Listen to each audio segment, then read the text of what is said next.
আমরা এখন যেখানে বসবাস করছি পৃথিবী এটাই হাসর মাঠ।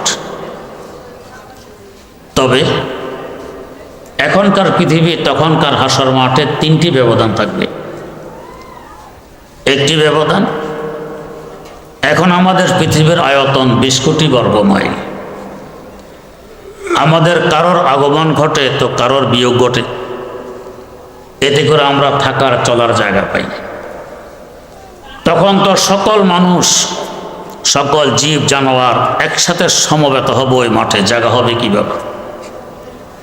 তো ফেরেশতারা এই জমিনের চতুর্দিক থেকে শিকল লাগিয়ে টেনে কোটি কোটি গুণ বড় বানাই ফেলবে। এক ব্যবধান।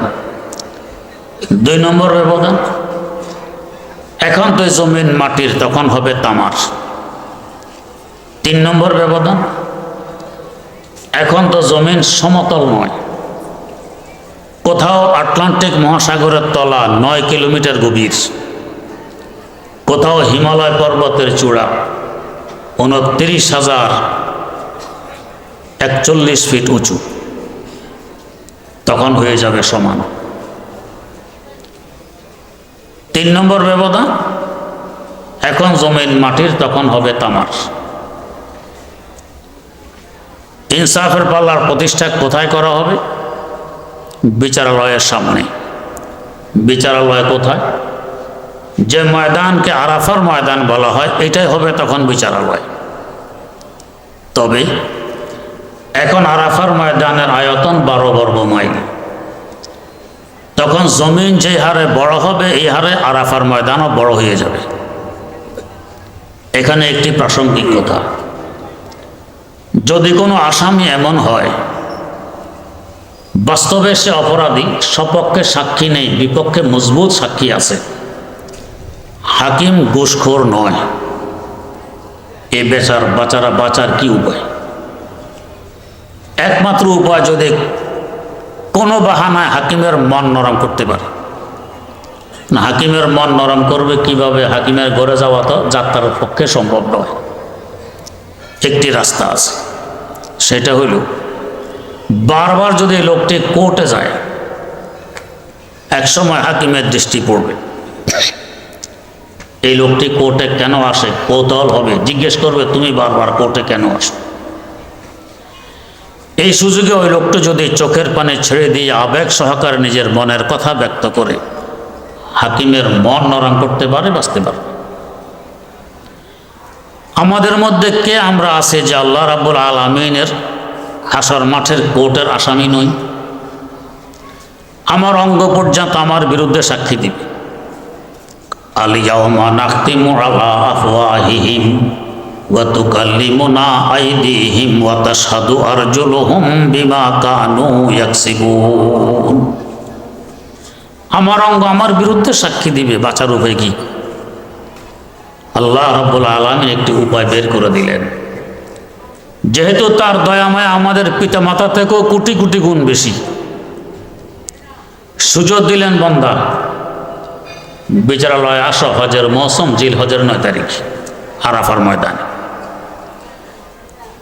ওই দিন সূর্য পশ্চিম আকাশে ডুলার পর থেকে নিয়ে অস্ত যাওয়ার আগ পর্যন্ত আমার রহমতের সাগরের তরঙ্গ বয়ে চলে। এই সময় যদি কান্নাকাটি করে চোখের পানি ঢেলে দিয়ে মনের আবেগ পেশ করতে পারো, তোমার আব্বার ক্ষমতায় মাঠে হয়েছে, তোমার ক্ষমতায় মাঠে হতে পারে। আল্লাহ রাব্বুল আলামিন আমাদের সকলকে জিলহজের 9 তারিখ এই মাঠে বারবার হাজিরে দেওয়ার তৌফিক দান করুন, বাঁচার উপায়। এরপর ইমাম বুখারী তার সূত্র দিয়ে হাদিসটি বর্ণনা করলেন। হাদ্দাসানা আহমদ ইবনে ইসকাবা। ইমাম বুখারীর বিচক্ষণতা, প্রথম হাদিস যে ওস্তাদের উদ্ধৃতিতে উল্লেখ করলেন হাদ্দাসানাল হুমায়দি, নাম উল্লেখ না করে হুমায়দি বললেন। এর মূল ধাতু হা মিম দাল হামদ, মানে প্রশংসা। শেষ ওস্তাদ, শেষ হাদিস যে ওস্তাদের উদ্ধৃতিতে উল্লেখ করলেন, ইনি হলেন আহমদ। তারও মূল ধাতু হা মিম দাল, হামদ মানে প্রশংসা। যার হাদিস সংকলন করতেছেন তার নামও আহমদ এবং মোহাম্মদ সাল্লাল্লাহু আলাইহি ওয়াসাল্লাম। তারও মূল ধাতু হা মিম দাল, হামদ মানে প্রশংসা। ইমাম বুখারীর নাম মোহাম্মদ বিন ইসমাইল বিন ইব্রাহিম বিন মুগিরা। মূল ধাতু হা মিম দাল, হামদ মানে প্রশংসা। এখান থেকে বোঝা যায় তিনি প্রশংসিত নবীর প্রশংসিত হাদিস, প্রশংসিত সংকলক, প্রশংসিত ওস্তাদের মাধ্যমে শুরু করে প্রশংসিত ওস্তাদের মাধ্যমে শেষ করলেন। এবার চিন্তা করুন কিতাবটি কেমন প্রশংসিত হবে। এই কিতাব যিনি পড়বেন পড়াবেন তারা কেমন প্রশংসিত হবেন। বাস্তবতাই যারা এই কিতাব পড়ে পড়ান সারা দুনিয়াদের প্রশংসায় পঞ্চমুখ। এরপর হাদিস উল্লেখ করলেন যে দুইটি বাক্য উচ্চারণে সহজ, কিন্তু আমার আল্লাহ অনেক প্রিয় মনে করেন। অর্থাৎ এই বাক্য অনুযায়ী যারা জীবন গড়ে তুলবে, এই বাক্যের ওজিফা যারা পাঠ করবে তারা হবে আমার আল্লাহর কাছে প্রিয়। বুখারী শরীফ দোয়া অধ্যায় উল্লেখ আছে, যদি আল্লাহর কোনো বান্দা শুধু সুবহানাল্লাহি ওয়া বিহামদিহি দৈনিক 100 বার পড়ে, তার গুনাহ যদি সাগরের পানির ফেনা পরিমাণ হয় আল্লাহ পাক ক্ষমা করে দেন। তো সাথে সুবহানাল্লাহিল আযীম যদি আমরা যোগ করে দেই ফজিলত আরো কত বাড়বে।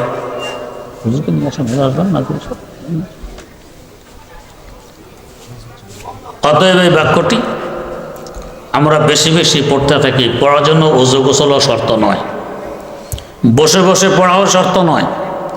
বসেও পড়তে পারে, হাঁটতেও পড়তে পারে, দাঁড়াইও পারি, শুয়েও পারি, ওযু ছাড়াও পারি, গোসল ছাড়াও পারি, কোনো বাধা নেই।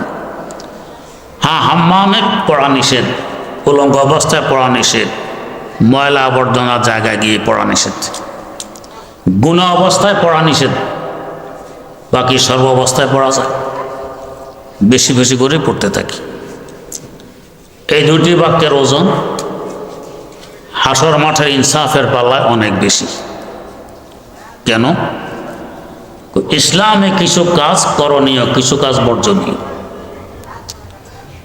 যেমন ইবাদত করণীয়, গুনাহ বর্জনীয়। সুবহানাল্লাহর মধ্যে সকল বর্জনীয় কাজ নিহিত হবে, হামদির মধ্যে সকল করণীয় কাজ নিহিত। এক কথা গোটা ইসলাম এই দুই বাক্যের মধ্যে নিহিত। ইসলামের ওজন হবে না তো কার ওজন হবে? এই ইসলামের ওহী যখন অবতীর্ণ হইত রাসূল আকরাম সাল্লাল্লাহু আলাইহি ওয়াসাল্লামের উপর, ওটের পিঠে থাকলে চাপে ওট মাটিতে বসে যেত। হযরত যায়েদ রাদিয়াল্লাহু তাআলা আনহু বলেন, আমার উরুতে হুজুর সাল্লাল্লাহু আলাইহি ওয়াসাল্লামের মাথা মোবারক ওহী এসে গেছে। এমন ওজন অনুভব হচ্ছিল যে মনে হয় আর একটু বেশি ওজন হলে আমার হাড্ডি ফেটে যাবে। তো ইসলামের ওজন তো হবে। ওজন বেশি হওয়ার 2 নম্বর কারণ, ইসলামের সারসংক্ষেপ হলো লা ইলাহা ইল্লাল্লাহ। লা ইলাহা সুবহানাল্লাহর মধ্যে নিহিত, ইল্লাল্লাহ বিহামদির মধ্যে নিহিত। তার মানে কালেমা তাইয়্যিবা এই দুই বাক্যের মধ্যে নিহিত।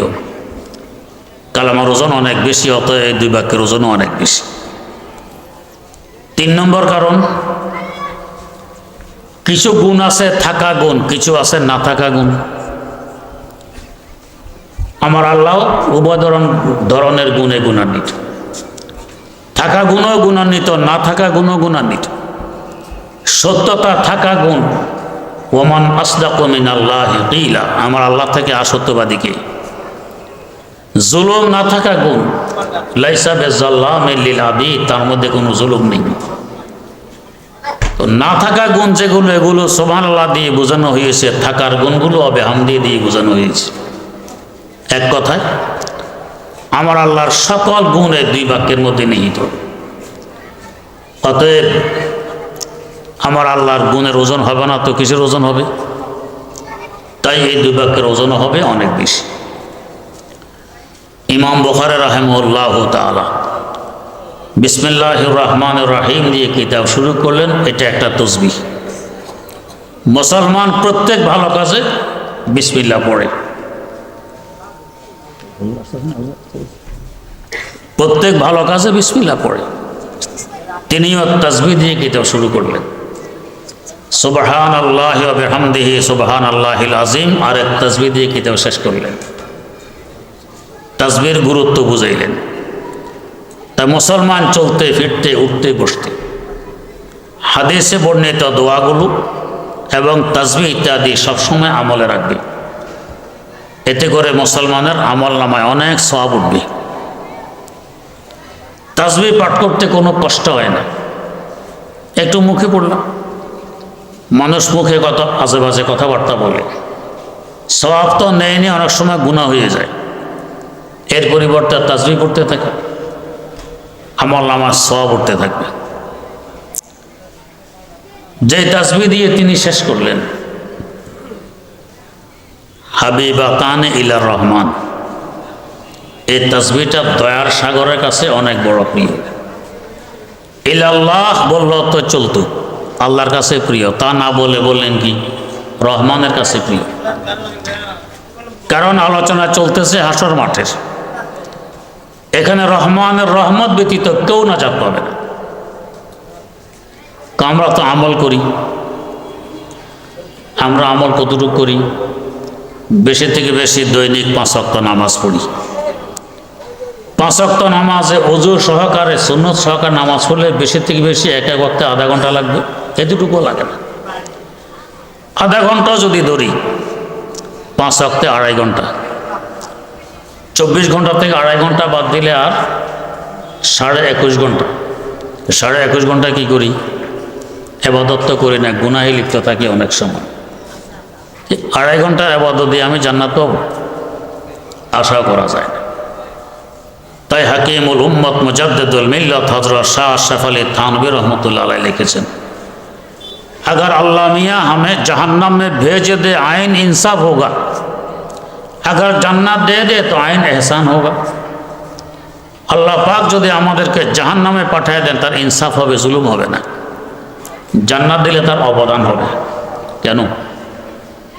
যে পরিমাণ গুনাহে লিপ্ত, এর তুলনায় ইবাদত সামান্য। এই সামান্য ইবাদত দিয়ে দুনিয়ার 1 ফোঁটা পানির বিনিময় তো হবে না। কোটি কোটি নেয়ামত উপভোগ করতেছে, ওগুলোর বিনিময় কোথায়? হাকিমুল ইসলাম আল্লামা কারি তৈয়ব সাহেব রহমতুল্লাহ আলাইহি একটি ঘটনা উল্লেখ করেছেন। বনে ইসরায়েলের এক ব্যক্তি দীর্ঘ 500 বছর যাবৎ ইবাদতে মগ্ন ছিলেন, কোনো গুনাহে লিপ্ত হননি। হাসর মাঠে জান্নাতের সিদ্ধান্ত হয়। মনে মনে ভাবলেন ইবাদতের বিনিময়ে জান্নাত পেয়ে গেছে। ভাবাটি সঠিক ছিল না। তাই আল্লাহ বুঝাবেন তোমারে ভাবা সঠিক নয়, বুঝানোর জন্য ফেরেশতাদেরকে বললেন, একে জান্নাতে নিয়ে যাও, তবে জাহান্নামের কিনারা দিয়ে ঘুরিয়ে নিয়ে যাও।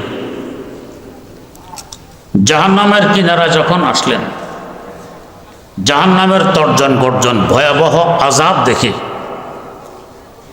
পিপাসায় মুখ শুকিয়ে যায়, জিহ্বা বেরিয়ে আসে। পানি পানি, কোথায় পাবে পানি? হঠাৎ দেখে এক ব্যক্তির হাতে 1 গ্লাস স্বচ্ছ পানি।